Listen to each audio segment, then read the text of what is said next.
Shalom saudara, apa kabar? Berharap bahwa pagi ini, hari ini kita dalam keadaan baik. Walaupun mungkin ada berbagai berita yang kita dengar, yang menyenangkan, bahkan juga mungkin yang membawa kesedihan. Tetapi kita selalu bersyukur ya. Tuhan selalu dengan kasih setianya, selalu baru setiap pagi.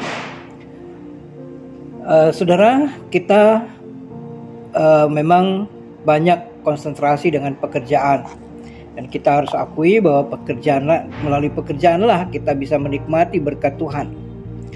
Tetapi salah satu hal yang sangat penting diperhatikan bahwa di dalam bekerja kita harus mempraktikkan kejujuran. Ya, tidak mungkin kita melakukan pekerjaan dengan cara yang salah, mencuri atau menipu, dan kemudian kita berkata itu ada manfaatnya buat kita. Pasti akan mendatangkan masalah dalam hidup kita. Saudara, keuntungan yang kita peroleh ya dengan cara yang tidak benar akan mendatangkan masalah, bukan manfaat.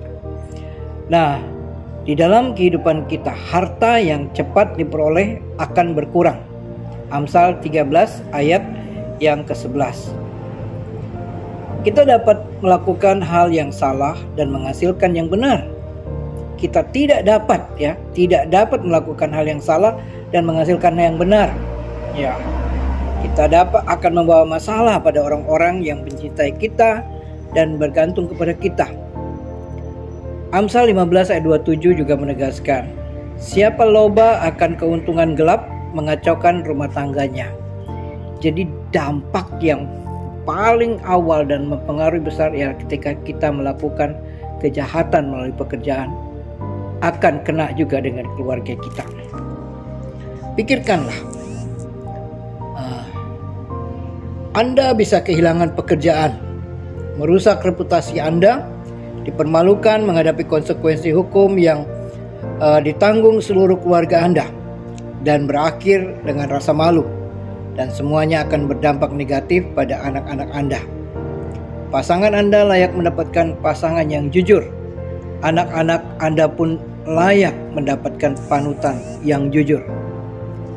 Nah, saudara, di dalam bagian ini ada jurnalis Sydney Morning Herald, Caroline James, mengatakan bahwa pencurian di tempat kerja merugikan bisnis Australia sekitar 1,5 miliar dolar per tahun, dan banyak orang merasakan apa yang mereka lakukan itu benar. Ya, mereka membenarkan dengan mengatakan semua orang juga melakukan, mengapa saya tidak? Bos mampu membelinya, mereka tidak akan melewatkannya. Itu hanya hal-hal kecil, tidak akan ada bedanya. Perusahaan berutang kepada saya dan saya hanya mengambil apa yang menjadi milik saya. Saya pantas mendapatkannya, saya telah bekerja keras dan tidak pernah diakui. Apa yang Tuhan katakan tentang ini? Orang fasik membuat laba yang sia-sia. Amsal 11 ayat 18. Nah, ketika Anda menipu majikan Anda, kita mengatakan bahwa Anda jahat.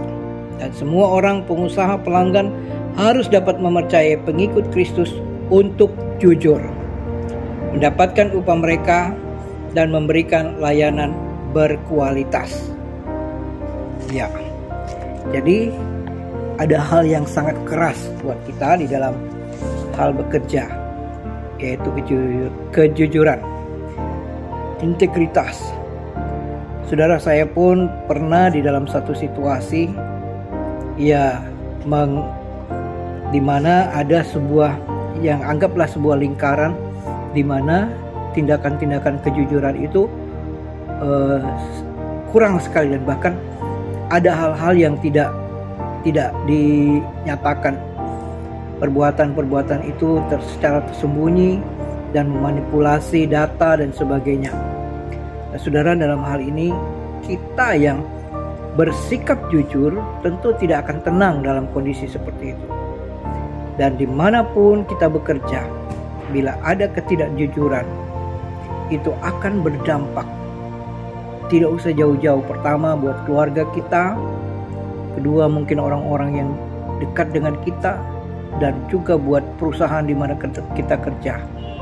Kita tidak akan diberkati Tuhan kalau kita bekerja dengan tidak jujur. Kita tidak akan diberkati Tuhan kalau kita mau membangun sebuah usaha tetapi dengan cara-cara yang jahat. Itu jelas-jelas.